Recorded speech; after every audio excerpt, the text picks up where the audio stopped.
Olá, pessoal, tudo bem? Hoje eu tenho aqui o Dr. Gustavo Melo, neurologista. Dr. Gustavo, muito obrigada pelo aceitar o convite. E Entendo. nós vamos falar a respeito de TDAH.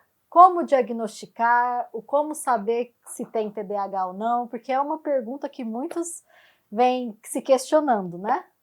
Bom, prazer, Marcela, estar aqui. Obrigado pelo convite.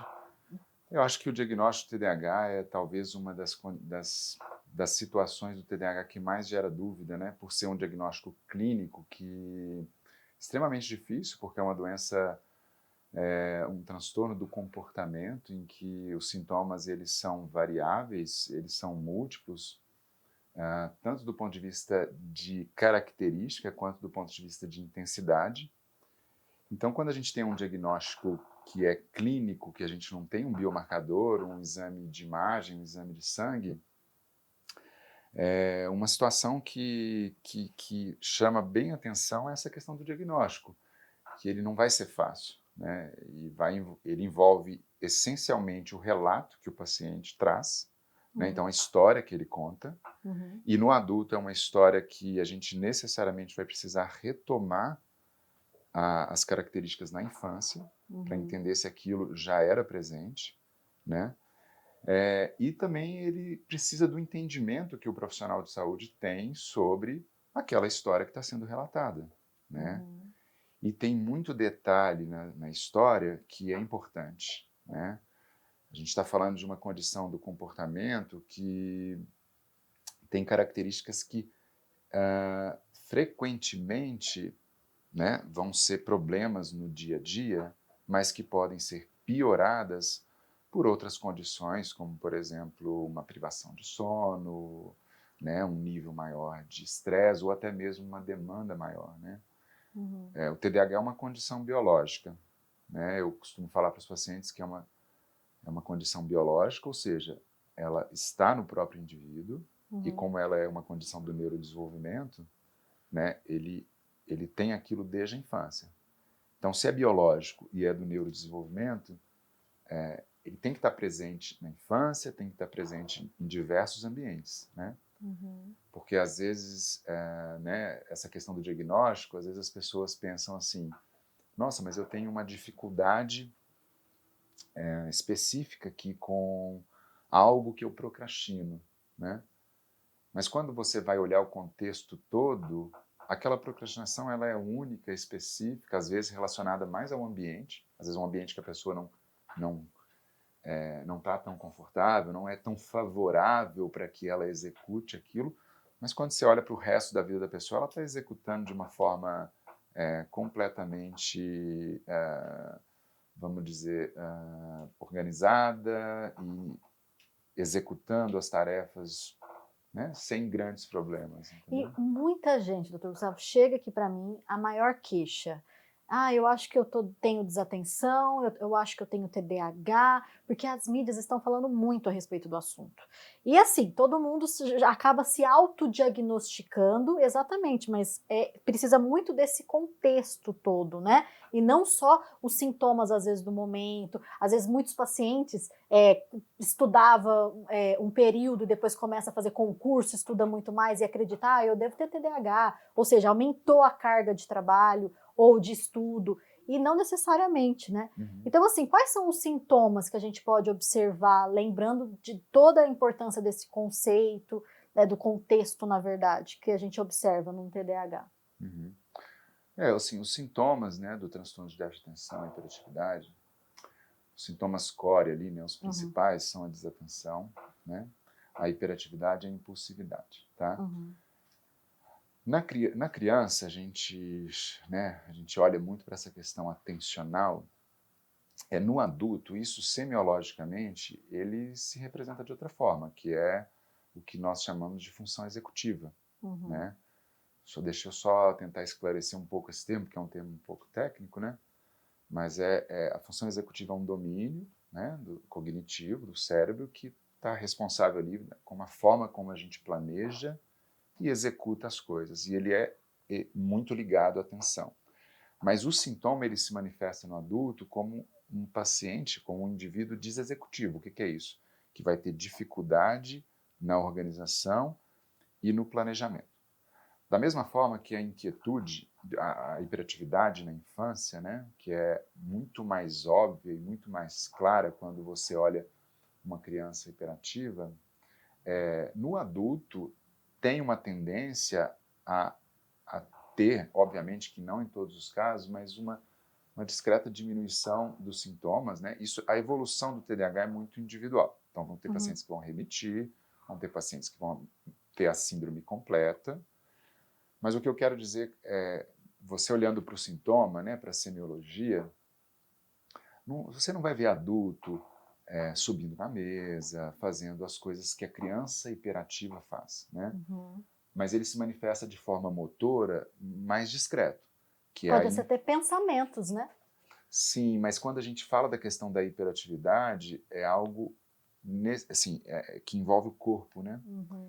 Tanto é que os critérios lá do DSM, frequentemente eles perguntam sobre a necessidade de ter que movimentar o corpo enquanto esperas que você fique calmo, que você fique sentado, por exemplo, na recepção de um consultório, na recepção, né, de algum lugar que você tem que ficar ali calmo, numa palestra, numa reunião, isso depende dos locais. Mas é aquela pessoa que vai ter uma necessidade motora de movimentar, né? Às vezes tão intenso que ela chega a levantar, não consegue realmente ficar parada, né? E vai levantar, por exemplo. E os sintomas da impulsividade, né? A impulsividade na fala, impulsividade nas ações motoras, impulsividade relacionada a comportamentos que envolvem, por exemplo, né, um que é muito comum, a compulsão por compra, né? Então, assim, quando a gente olha para uma síndrome como o TDAH, que é um conjunto de sinais e sintomas, que é extremamente variável, né? A gente tem TDAH predominantemente desatento, TDAH predominantemente hiperativo, com sintomas combinados. Tem outros sintomas que são muito típicos do TDAH que não são descritos como o core ali dos critérios diagnósticos, que, como, por exemplo, a labilidade de humor, né? Os pacientes, né, alguns deles têm uma labilidade de humor importante, que é, inclusive, bem incapacitante também. Que é essa alteração, né, do humor, assim, de às vezes ficar um pouco mais emocionado ou não. Sim, e esses rompantes, né, essas alterações, essa labilidade, ela acontece de maneira muito rápida, né?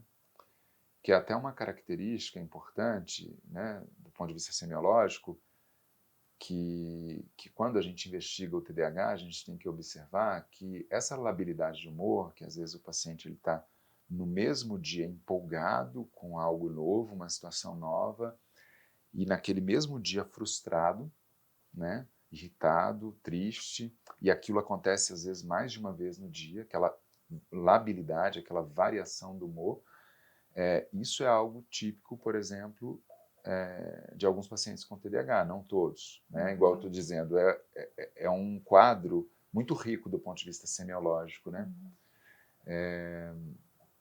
E aí quando você tem uma questão importante no diagnóstico ainda, né? Pensando inclusive em diagnósticos diferenciais, né? Essa labilidade de humor frequentemente é confundida com transtorno bipolar. Muito, principalmente essa questão associada a compras e tudo mais, que eles falam Exato. que é uma característica do bipolar, por exemplo. Exato, mas assim, quando você olha detalhadamente o sintoma, né, a manifestação clínica, né, que é consequência de uma mudança biológica no transtorno bipolar, ela é diferente. Não quer dizer que não possa existir, inclusive é uma comorbidade comum, o transtorno bipolar, né, transtorno afetivo bipolar e o TDAH, mas você tem que olhar ali detalhadamente como que se manifesta o sintoma, né? Porque vão ter algumas características que são mais essenciais ao transtorno afetivo bipolar, nessa labilidade de humor, né? E outras características que são mais essenciais ao TDAH. Mas voltando ao que você tinha me perguntado, uma situação que é importante para o diagnóstico é a intensidade e a repercussão dos sintomas na vida do indivíduo, né? Como a gente está falando aqui de um espectro, né? O que é o espectro? A gente pode imaginar como um contínuo, né? Então, assim, tem a pessoa que tem um nível de desatenção muito pequeno, mínimo, e uma pessoa que vai ter um nível de desatenção, por exemplo, muito intenso, tá? Mas não existe só esses dois, não existe só o atento ou minimamente desatento e o super desatento. Entre esses dois pontos vão existir numerosos, né, uma infinidade ali de níveis de desatenção, né? E aí vão ter pessoas que são um pouco mais, mas não chegam a caracterizar um transtorno, porque aquele nível de desatenção, ela não traz necessariamente algum sofrimento significativo, algum prejuízo, entendeu? Então, o que eu acho que a gente tem que olhar na hora do diagnóstico, né, é essa questão do quanto o sintoma impacta, o quanto o sintoma ele é do indivíduo e não simplesmente relacionado a uma situação essencialmente, estritamente ambiental, né? É óbvio que o ambiente vai influenciar. Se você tiver uma pessoa com transtorno de déficit de atenção, num ambiente pouco controlado ou com uma demanda excessiva, com atenções, com estímulos, né, múltiplos, é obviamente que aquilo vai ser mais difícil para quem tem um transtorno de déficit de atenção do que para quem, por exemplo, não tem os sintomas de desatenção, né, de forma intensa. Eu recebo muitos pacientes com a queixa literalmente assim: eu sou desatento, mas às vezes são períodos, sabe quando precisa finalizar projetos do trabalho, alguma coisa que tem muito prazo, que está sob pressão, e aí falam, mas eu não consigo prestar atenção e tudo mais. Então eles ficam muito assim preocupados. E eu sempre falo, nem tudo é TDAH. O TDAH é muito mais do que só uma desatenção, é muito mais do que só, às vezes, a questão da procrastinação, que também muitos falam. Eu não consigo deixar, eu não consigo fazer depois, fazer agora, eu sempre deixo para depois. Isso é um fator que tem a característica no TDAH, mas não necessariamente somente isso, né, doutor Gustavo? Tem, e a gente sabe que tem muitas comorbidades envolvidas. Então, assim, como que é essas questões das comorbidades com o TDAH? A procrastinação é um sintoma muito presente, né? A procrastinação, o que ela é essencialmente? Né? Ela é o resultado de uma série de ações, né? Então, o único indivíduo que procrastina é o indivíduo que tem o déficit de atenção? Não, né? Um indivíduo que não tem déficit de atenção, mas, por exemplo, está passando por um episódio depressivo, ele pode procrastinar, mas pode ser por outros motivos, né? Pode ser por uma fadiga, né? Pode ser até por desconcentração mesmo, por desatenção, que tem como causa, por exemplo, a depressão, né? O episódio depressivo ali, ou um transtorno de ansiedade que está bem intenso. Então, assim, a procrastinação, ela não é um sintoma patognomônico, né? Ou seja, que acontece só no TDAH. Ela, na verdade, é um resultado de uma série de comportamentos que tem como a finalidade aquela evitação da tarefa, né? No TDAH, né, um comportamento frequente dos pacientes que têm desatenção é evitar as tarefas porque eles entendem que aquilo gera sofrimento. Porque normalmente, tá, isso vai acontecer mais com tarefas que são extenuantes do ponto de vista cognitivo ou extenuantes do ponto de vista de manter a atenção. Então, é um comportamento que a criança, por exemplo, desenvolve, né, já está presente. A criança deixa o dever de casa para depois, os pais pedem uma tarefa, falam, olha, meu filho, faz isso aqui para mim, assim, assim, assado, e quando eu voltar, né, deixa pronto isso daqui para mim. E aí, frequentemente, o que os pacientes me contam, assim, olha, quando meus pais pediam isso, eu fazia quando ele estava apontando no portão, chegando em casa, né?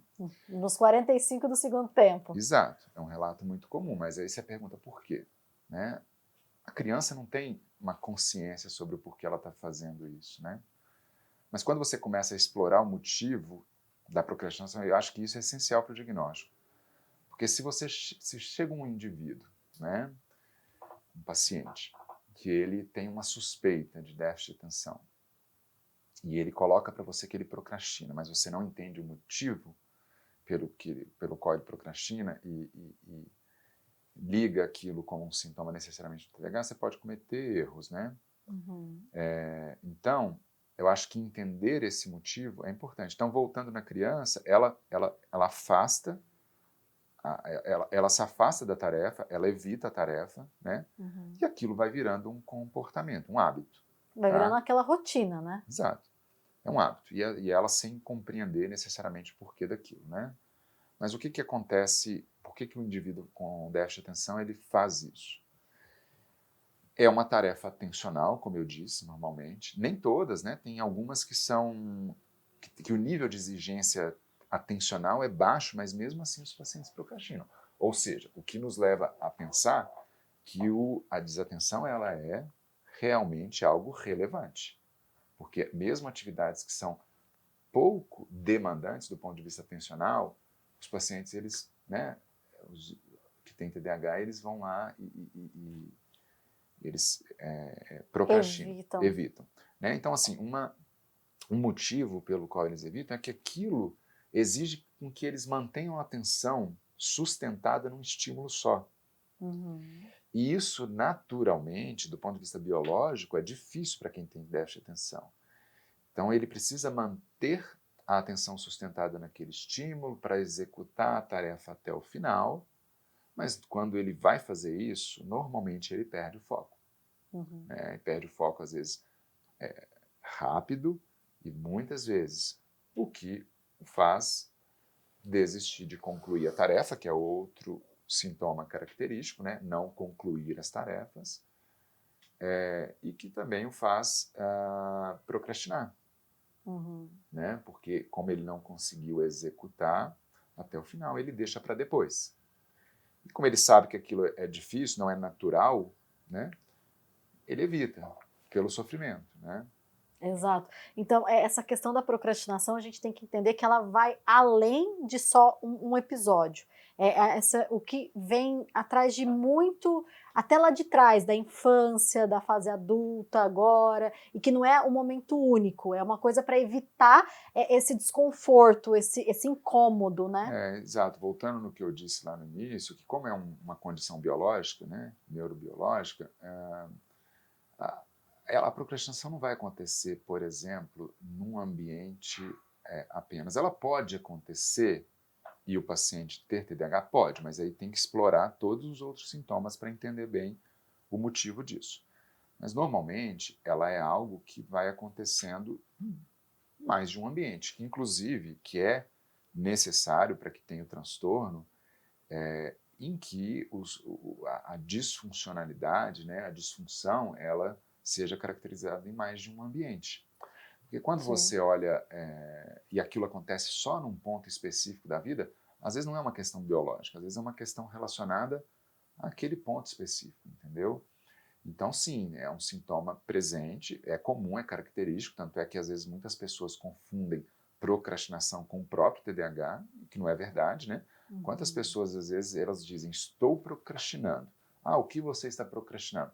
Estou procrastinando X e Y, mas quando você olha para o restante da vida da pessoa, ela tem uma demanda excessivamente alta Uhum. e não tem procrastinado nada do resto. Ou seja, vai executando, mas tem um limite, né? Chega na sobrecarga, né? Às vezes as pessoas estão com muita sobrecarga, muita exigência e estão achando que às vezes não executar algumas coisas é uma procrastinação geral. Exato. Então precisa entender que o contexto como um todo Importa? é importante. Então, Sim. assim, a sobrecarga tem aumentado muito, assim, mexendo muito também com o psicológico e emocional das pessoas, né? Eu acho que a gente tem vivido um momento em que isso tem que, na entrevista, né, enfim, ao tentar fazer o diagnóstico, é algo importante de observar. Como que é a demanda do paciente, né? Uma pergunta que eu sempre faço é, olha, pensando ao longo da sua vida, mesmo em momentos que você estava mais tranquilo, que você tinha tempo para executar as coisas, como é que era seu comportamento diante das atividades? E aí, aqueles pacientes que realmente têm a desatenção, eles falam, olha, não, realmente, mesmo tendo tempo, eu evitava, deixava sempre para a última hora, o que gera um estresse enorme, né? Uhum. E, então, sim, essa questão da procrastinação, ela é algo relevante, né? E que tem que avaliar o contexto, né? E a gente vê, né, no ambulatório de TDAH adulto e idoso lá da Unifesp, né, que nós estamos, a gente vê que chega uma gama de pessoas, né, com essa questão do TDAH e tudo mais, mas não somente com TDAH. A gente já viu vários transtornos psiquiátricos, já viu essa questão até mesmo do transtorno de neurodesenvolvimento, como o autismo. Como que você pode falar um pouquinho a respeito dessas comorbidades associadas? As comorbidades assim associadas ao TDAH, né, a gente tem transtorno opositor desafiador, dislexia, descalculia, transtorno do espectro autista, os transtornos do neurodesenvolvimento, né? Eu os enxergo como né, pensando em neurologia do comportamento, Uhum. como uma gama muito grande de sintomas, em que alguns ali vão ser conjuntos e a gente caracteriza como um diagnóstico, né? O DSM vai lá e caracteriza aquilo como um diagnóstico. Mas, frequentemente, os sintomas de um quadro, eles flertam, ou seja, eles têm uma interseção com os sintomas de outro. Então, por exemplo, você tem um paciente com TDAH e com alterações de linguagem, às vezes suficientes para fechar uma dislexia, né, um transtorno de aprendizagem, às vezes não, às vezes com o que a gente chama de traços, a mesma coisa o autismo, né? O paciente tem ali os sintomas principais do transtorno de déficit de atenção e às vezes a comorbidade em si, né, o transtorno do espectro autista, ou, por exemplo, apenas características que são comuns ao autismo, mas não fecha diagnóstico. E isso por quê? Porque são doenças poligênicas, né, e determinadas não só pela questão genética, mas também pelo ambiente, né? E no adulto, obviamente que as comorbidades mais comuns, né, são o transtorno de ansiedade, né, as ansiedades, né, né, os sintomas ali derivados da ansiedade e a depressão, né? Exatamente. E a gente vê que às vezes eles se combinam muito essa questão dos sintomas, né? Então, isso daí, será que não é um comportamento, por exemplo, a desatenção? A gente vê que o TEA tem, né? O autista tem essa desatenção, mas não é somente a, a desatenção que a gente vê com o TDAH propriamente dito. Porque a gente sabe que o TEA também tem um hiperfoco, mas como que ele tem o hiperfoco e ele é desatento ao mesmo tempo? A gente sabe que tem as diferenças de objetivos, de tarefas também, né? De interesses e tudo mais. Assim como o TDAH, o transtorno do espectro autista, ele também tem ali as particularidades semiológicas, né? Então, nem todos os pacientes vão ter as mesmas características, né? Mas eu acho que a sua pergunta, o que a gente tem que observar, essencialmente, é a forma e como se dá aquela desatenção, né? Então, por exemplo, o transtorno de ansiedade e o transtorno depressivo, eles também causam desatenção. Mas não é por isso que você vai dizer que o paciente tem déficit de atenção e hiperatividade. Às vezes ele tem uma desatenção causada por um transtorno adquirido, uma depressão, que ela se manifesta nos momentos em que a depressão está pior, né? Porque naqueles momentos que o paciente está compensado, está com minimamente sintomático, obviamente que os sintomas cognitivos, como a desatenção, eles também melhoram, assim como os sintomas emocionais, né? De humor. Então, quando você olha para a vida do paciente, é algo que ajuda no diagnóstico, né? Porque o TDAH, por ser uma condição crônica, né, a desatenção vai estar lá, sempre presente. Tá? Ele pode, na transição da fase da infância para a fase adulta, ter uma remissão parcial, ter uma remissão completa, que aí já não vai ser mais um transtorno, né? Ou ele pode persistir com uma síndrome completa, que vai ficar mais ou menos sintomática dependendo do ambiente também, né? Vão ter as variações biológicas do próprio quadro? Sim, mas o ambiente também vai interferir. E qual que é o benefício de ter o diagnóstico para um tratamento medicamentoso, por exemplo?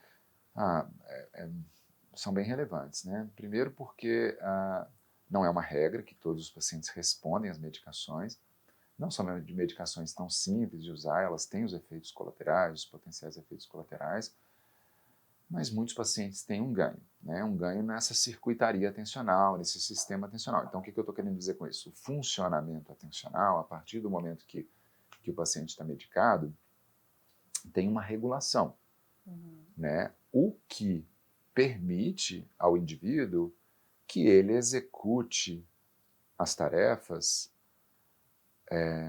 vamos dizer, menos sintomático. A pessoa não vai deixar de ser quem ela é, né? Ela não vai deixar de ser uma pessoa desatenta, tá?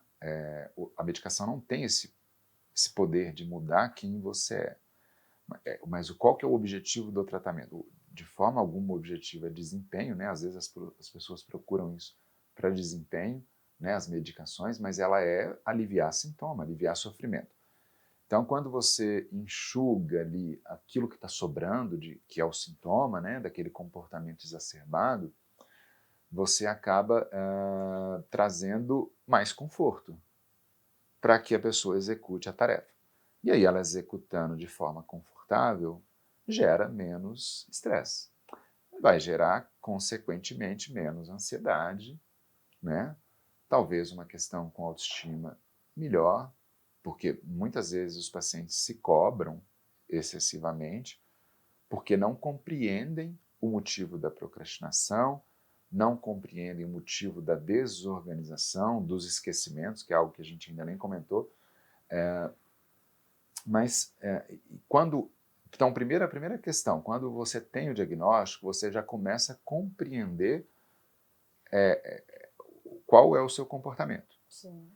Seja um comportamento derivado, né, de uma condição biológica ou não, é sempre bom a gente entender o nosso próprio comportamento. Isso alivia a angústia, né? E a partir do momento que alivia essa angústia, a pessoa ela tem uma tendência menor já, de cara ali, a ter um sofrimento com isso.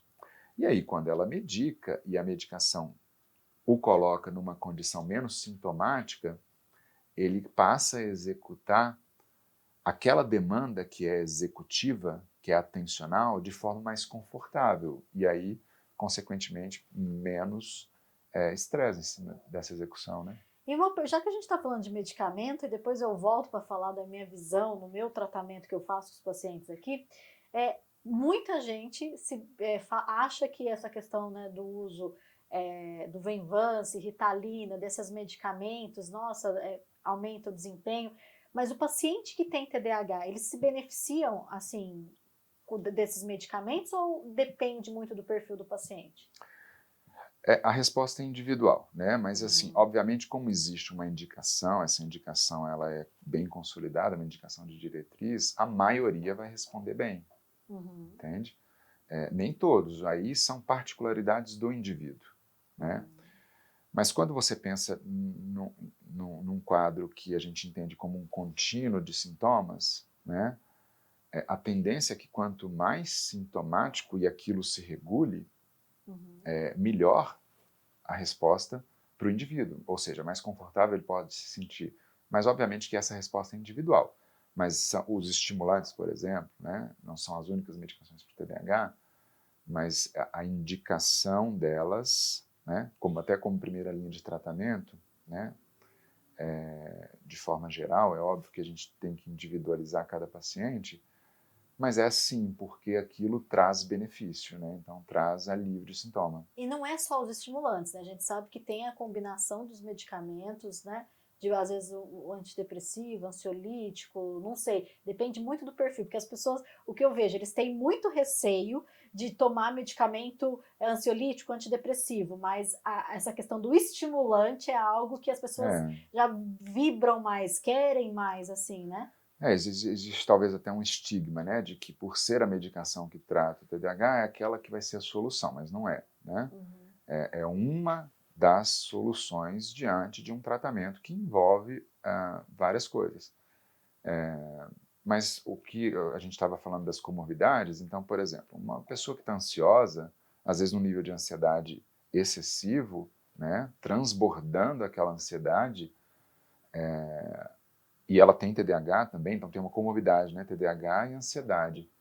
Às vezes a indicação no início do tratamento não é o estimulante, né? Às vezes é abordar primeiro aquela outra condição que às vezes está mais sintomática, mais grave naquele momento, né? Para que o paciente suporte ali até o uso do estimulante, né? Que ele não tenha, por exemplo, uma piora da ansiedade, né? E essas comorbidades, elas têm que ser tratadas, porque o que a gente vê? Que quando são tratadas de forma conjunta, tem um ganho maior na resposta ao tratamento, né? Sem dúvida. E exatamente isso. Eu sempre falo que eu não trato o diagnóstico, eu trato sintomas. Então, cada paciente é individual. Se ele tem um TDAH, eu tenho vários pacientes com TDAH, mas cada um com um perfil. A gente precisa ver a individualidade de cada um. E a gente tem que lembrar o seguinte, que a gente pode trabalhar com a terapia cognitivo-comportamental, que é no meu caso, né? Essa questão de alguns comportamentos. A gente trabalha com a estimulação cognitiva também, para estimular essa questão da desatenção e outras funções cognitivas, mas não é único e exclusivo. A gente tem que entender que é um conjunto, né? Tratamento medicamentoso, tratamento não medicamentoso, e também ver todo o contexto que o paciente está inserido. E a gente sempre fala, às vezes, ele melhora assim o dia a dia, o impacto dessas funções executivas, que eu falo que é o centro de distribuição. Quando você compra um produto, chega na sua casa, é como se fosse a função executiva do nosso cérebro. Então, melhora muito essas funções executivas e aí consegue ter menos impacto do dia a dia. Então, acho que isso também é importante, né, da gente ressaltar. E não que ele não vá deixar de ter o quadro. Sim. Né? Assim, a abordagem não medicamentosa, né, é uma abordagem que a gente tem aí muitos benefícios para o paciente que tem o transtorno de déficit de atenção, né? Falando da terapia, por exemplo, né, a terapia cognitivo-comportamental, o que eu explico para os meus pacientes? Muitos deles ali, né, já desenvolvem naturalmente estratégias para lidar com os sintomas, né? Eu vou citar aqui uma estratégia muito comum, que é para lidar com esquecimento, por exemplo, que o homem faz mais, que é de ter ali no bolso, né, e conferir.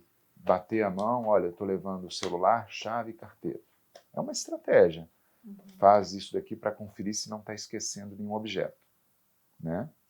Essa aí é uma estratégia muito comum e natural de fazer. Outra muito comum é a agenda, né? Quantos pacientes, só de começar a usar a agenda, já melhoram bastante os sintomas, né? Às vezes, manter o uso da própria agenda é um problema.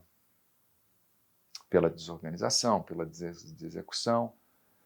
Aí, por exemplo, a medicação ajuda bastante, porque como ela começa a melhorar esses sintomas de forma neuroquímica, né, o paciente ele começa também a aderir melhor às próprias estratégias que ele desenvolve. Tá? Olha, eu vou te dar exemplo de uma estratégia que às vezes tem paciente que me fala, eu perco tanto meu óculos que eu tenho 5 óculos em casa. Eu coloco um em cada cômodo da casa, porque assim eu não esqueço, e consequentemente eu consigo sempre localizar um ali para usar. Mas talvez não seja a estratégia mais eficiente. E essa questão de avaliar a nossa própria estratégia, o nosso próprio comportamento é difícil. Para o próprio ser humano, de uma forma geral, é difícil avaliar a própria cognição e o próprio comportamento. Então, quando você está acompanhado por um terapeuta, qual que é o papel dele ali? É um técnico, ou seja, que tem uma habilidade específica para aquilo, que conhece aquele quadro, que vai ajudar o paciente a elaborar melhor as estratégias, a lidar melhor com aqueles sintomas, né? Então é um aperfeiçoamento dessa condição, né? que a própria terapia traz. Isso aí pensando só nas questões executivas, mas obviamente que vai ter influência nas questões emocionais, nas questões de humor também, né? Sim. E a outra parte do tratamento não medicamentoso é a questão do esporte, né? Principalmente para os indivíduos que têm como característica dos sintomas a hiperatividade. A hiperatividade é uma condição motora mesmo, né? Para você ver, a pessoa ela tem dificuldade de manter-se quieto do ponto de vista motor.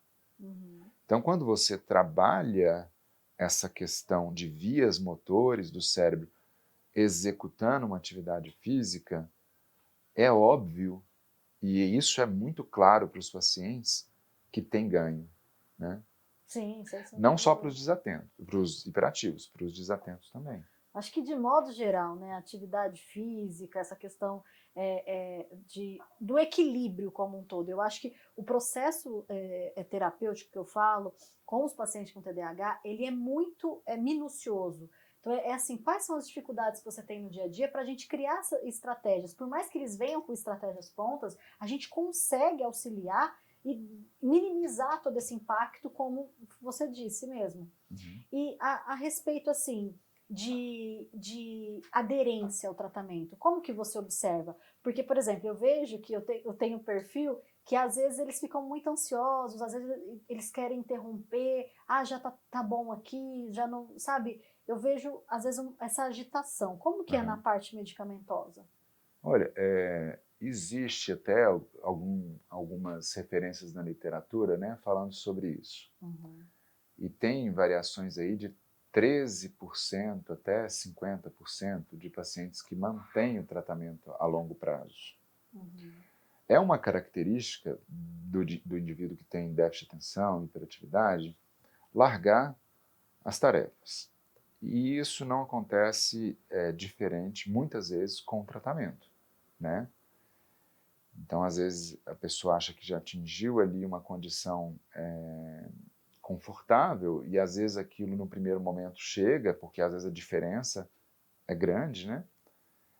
De como estava antes de tratar e depois de tratar, e aí a pessoa, às vezes, abandona o tratamento, né? Isso é muito comum, tanto é que eu citei aqui esses dados aí da literatura. Então, assim, a resposta medicamentosa, o efeito medicamentoso, ele é imediato, tá? Então, a pessoa às vezes toma e no mesmo dia ela sente o efeito do remédio. Só que a melhora, a evolução no tratamento, ela não vai ser imediata. Porque a gente está falando aqui de comportamento. Tem comportamentos que são consolidados como hábitos. E uma mudança de hábito, ela não acontece, ela se instalou por meses, por anos. E ela não vai acontecer uma mudança assim. Tão rápido. Então, vai exigir um processo de aprendizado sobre si mesmo, sobre o próprio comportamento, sobre como você executa o próprio comportamento, né?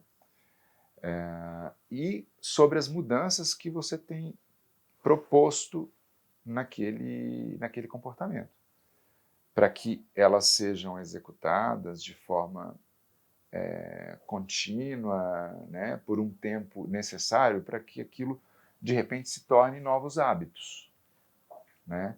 Então, às vezes, por mais que a medicação ela tem um ganho importante em questões de sintoma, se a pessoa não tentar lidar com o sintoma de outra forma que ela sempre lidou, quando tira a medicação, o ganho que a pessoa tem é pequeno, né? Porque a medicação ela é sintomática, ela melhora o sintoma, mas você retira a medicação, o sintoma retoma, né? Mas quando ela passa por um processo de aprendizado, que a gente costuma chamar, do ponto de vista técnico de psicoeducação, ele começa a compreender, desenvolver novas estratégias, às vezes até consolidar novas estratégias a ponto que elas virem hábitos, né? E às vezes, em momentos que a pessoa não está medicada, aquilo já está mais lúcido mais consciente, e ele já sabe o caminho das pedras ali, que por mais que a desatenção, por não estar medicado, está mais intensa novamente, fica talvez mais fácil executar a tarefa, entendeu? É por isso que eu sempre proponho, assim, junto com o paciente no tratamento do TDAH, a psicoeducação, iniciar com isso sem sombra de dúvida, e verificar as metas, as queixas, as maiores queixas do paciente e identificar, olha, isso a gente consegue trabalhar num curto período, isso precisa de um período maior, só que eu determino junto com o paciente o que é mais impactante para conseguir, em um período de tempo, a gente mostrar resultado, para não desanimar, para não falar, porque eles falam muito que o tratamento é muito demorado, já fiz várias coisas e nunca deu certo, enfim. Então, eu estabeleço ali uma meta de 3 meses, porque é normalmente que eu vejo que é o limiar que eles têm de ficar o período. Mas depois a gente pode falar, olha, vamos fazer uma manutenção, vamos aderir às outras metas, aos outros objetivos, só que eu vejo que tem que ser meio que um trabalho de choque, que é onde eles realmente, a gente consegue mostrar o benefício para eles manterem um pouco mais. Uhum. Como todo aprendizado na vida, não vai ser fácil, vai ser árduo. E vai levar um tempo, né? Exato. E esse tempo, ele às vezes é maior ou menor, dependendo da pessoa, dependendo das comorbidades também, né? Às vezes vão ter muitas comorbidades ali que vão dificultar. Ansiedade, por exemplo. A pessoa está tomada de preocupações, de pensamentos ruminantes, o invadindo o tempo todo, que ele não consegue afastar para elaborar aquilo que está sendo proposto na terapia. Exatamente. Né? E isso, às vezes, atrasa o tratamento. Né? Então, vai ser muito individual, né? Não tem como. Vai ter gente que vai responder mais rápido, vai ter gente que vai responder de forma mais lenta. Mas é importante que os pacientes entendam que é um processo, né? E que ele, igual eu disse, a resposta o efeito medicamentoso, ele é imediato. Né? Tanto é que quando eu medico, eu oriento o paciente o que ele deve esperar, o que ele não deve esperar, né? Dos efeitos adversos, ganhos, mas essa melhora ela é longitudinal, ela é a longo prazo, né? E depende realmente muito de cada um, né? Das comorbidades, né? Eu penso muito nessa questão do estilo de vida, da qualidade de vida, do bem-estar. Eu falo muito disso e eu acho que é importante também falar essa questão de como incluir os pacientes com TDAH nisso, né? No autocuidado. Quais são as sugestões que você dá assim, para esse bem-estar deles? É importantíssimo, né? Porque o comportamento e a cognição, né? A cognição, principalmente quando você vai avaliar a memória, você vai avaliar a atenção, é muito difícil. Porque é um relato, de certa forma, subjetivo, algumas vezes, às vezes é muito objetivo, né? Porque você tem ali parâmetros claros mostrando que aquela atenção está inadequada, que aquela memória está adequada. Mas às vezes é um pouco subjetivo. E muitas vezes é influenciado por fatores mínimos do ambiente. Então, por exemplo, uma privação de sono, que é algo que às vezes muitas pessoas não sabem, ela piora a desatenção no dia seguinte. De quem tem, de quem não tem TDAH, ela piora a memória, né? Então, se a pessoa está num momento emocional de maior estresse, de maior ansiedade, por exemplo, também vai piorar, né? A própria demanda do ambiente, né? A questão da alimentação. Então, terão situações diversas, então, veja bem como é difícil, né? São muitas variáveis, influenciando num sintoma que a gente está prestando atenção nele, que é o sintoma cognitivo, e essas múltiplas variáveis, elas têm a capacidade de trazer aquele sintoma para algo um pouco pior do que o indivíduo espera, ou trazer ele para algo melhor. Né? A privação do sono talvez seja o exemplo mais claro. Então, assim, quando o indivíduo está observando, ele precisa de trazer um relato que seja detalhado sobre o que ele está sentindo. Né? Eu costumo dizer que o exemplo, para mim, né, como médico, o exemplo é o melhor relato. Uhum. Porque quando a pessoa me conta como se passou a história, eu acho que eu consigo enxergar de maneira mais clara o que ela quer dizer, né? Do que quando simplesmente ela chega e fala, olha, eu melhorei esse sintoma, né? Eu me sinto menos desatento. Mas me conta, me dá um exemplo de uma situação que você estava mais desatento antes e agora está menos desatento, ou menos impulsivo, por exemplo, né? Não, mas essa questão de pedir exemplos, eu acho que em qualquer perfil de paciente auxilia tanto no diagnóstico como no tratamento, porque a gente consegue ver a fundo mesmo, porque todo Eu mundo. acho que o exemplo é o melhor relato. Exato, porque todo mundo acha que a questão da, por exemplo, a desatenção, eu não consegui fazer mais de uma coisa ao mesmo tempo, ou eu estar focado em alguma coisa e distrair. Tem muitas minuciosidades a partir disso. Então, os exemplos do dia a dia, sem sombra de dúvidas, são os ideais. Fazer mais de uma coisa ao mesmo tempo é necessariamente pior para você sustentar a atenção do que fazer uma coisa só. Então, a pessoa que não tem TDAH, a pessoa que tem TDAH e está diante de diversos estímulos, ela está com a atenção dividida, né? Exato. Enquanto, às vezes, o que ela está querendo do cérebro dela é manter a atenção num estímulo só.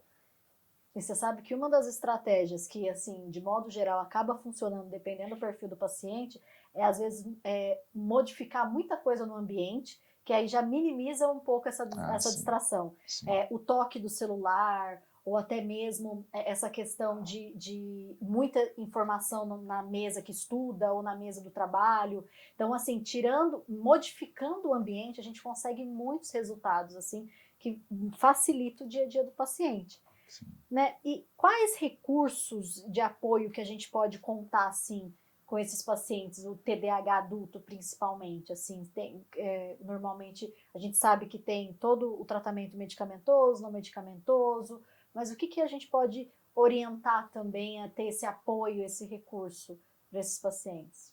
Você diz de acompanhamento dos pacientes? Isso, exatamente. Do tratamento? Exato.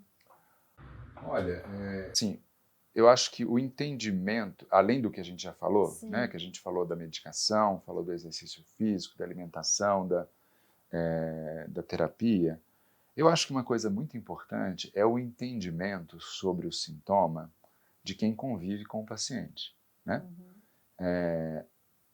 O TDAH é uma condição que não gera sofrimento só no trabalho, claro, na escola, na academia, né, na academia que eu digo no ambiente acadêmico, mas também nas relações interpessoais, né? Então, às vezes, muitas pessoas estão com a disfunção, com o sofrimento, não tanto no trabalho, porque acaba executando uma coisa que gosta, com um ambiente bem controlado, então os sintomas repercutem menos no trabalho, mas repercutem muito, por exemplo, na vida pessoal, na vida né, nas relações interpessoais. Então, eu acho que o entendimento do companheiro, do familiar, do amigo, dos pais, dos filhos, sobre o que é o sintoma, né?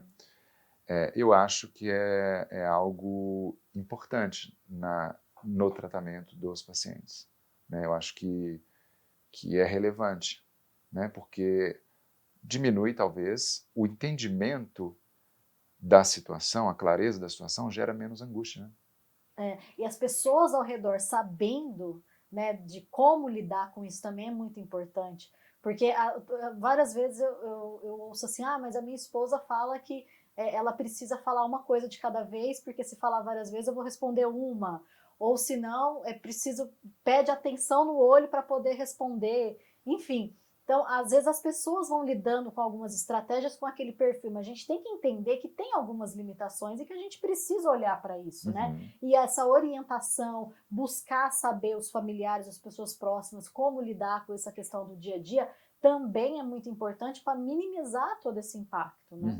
Sem dúvida. Todo esse contexto ali do paciente. Sem dúvida. Essa questão da compreensão do que é o quadro, não só para o transtorno de déficit de atenção e hiperatividade, mas para qualquer condição comportamental e não comportamental na medicina, né? Você compreender o que se passa com o doente, com o paciente, com o indivíduo que está sentindo as coisas, para quem está convivendo, alivia sintoma, alivia a angústia, né?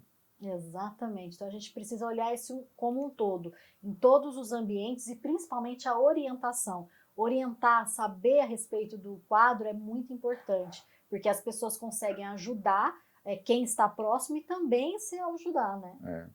E isso vai acontecer, às vezes, de forma mais fácil num ambiente, por exemplo, familiar, mas nem sempre vai acontecer num ambiente corporativo, por exemplo, Exatamente. Aí né? fica um pouco mais complicado. Existe, enfim, a gente sabe que tem certos, né, ambientes corporativos que têm tido um olhar maior para essa questão da saúde mental dos pacientes, né, de como eles estão, mas não são todos, né? E aí isso gera muito sofrimento para os pacientes, né? Por isso que eu sempre digo, o ideal é ter mesmo as pessoas próximas no trabalho, conversar, pedir um feedback, pedir que se alerte a alguma coisa. Olha, se você vê que eu fiz algum comportamento, me alerta ou me fala alguma coisa. Enfim, essas pessoas mais próximas é interessante ter essa comunicação Sim, para poder auxiliar. sim. É mais um auxílio do que assim Uhum. um problema, que tem gente que tem receio, mas como que eu vou falar que eu tenho isso? Eu vou ser taxado como isso, enfim.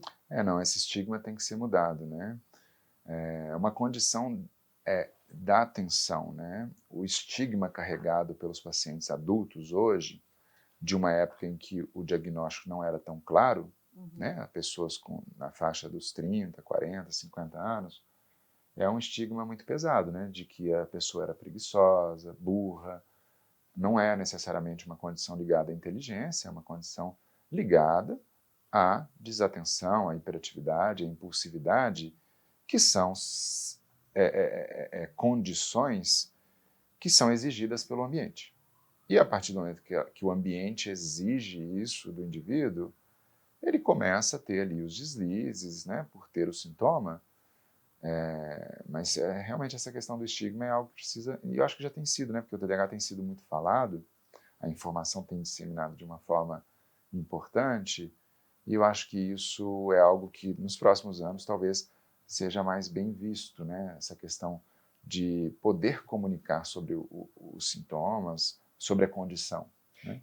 Mas eu acho que eu deixo uma mensagem aqui, né, doutor Gustavo, que a gente não tem que buscar o diagnóstico para se apoiar nele e sempre dizer, porque eu tenho TDAH, porque eu sou assim, ou alguma coisa do tipo. Não, o Não, isso é péssimo. diagnóstico, ele é realmente para ver, mostrar, ser a clareza, mostrar o perfil e poder trabalhar, tratar isso, né? Não simplesmente se apoiar na situação. Por isso que eu sempre falo, faça o diagnóstico, mas sem sombra de dúvida, o tratamento é essencial para todos os quadros, né? Sim, sem dúvida. E por isso também que a precisão do diagnóstico é importante, porque a cada falso positivo, cada diagnóstico que você faz, sem realmente entender se de forma detalhada se a pessoa tem, aquele indivíduo que às vezes não tem uma condição biológica típica do TDAH pode se apoiar num diagnóstico, enquanto os problemas às vezes são outros, que ele nem imagina, né?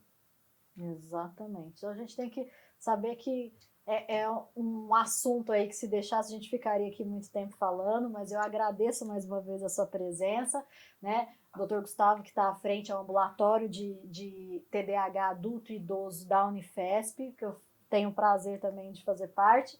Doutor Gustavo, muito obrigada por poder colaborar e ajudar as pessoas com esse perfil. Imagina, eu que agradeço a oportunidade de falar um pouco, né, sobre algo que eu estudo frequentemente, que faz parte da minha rotina, né? Para mim é um prazer falar sobre isso, né? Então, obrigado. Obrigada. Até mais, gente.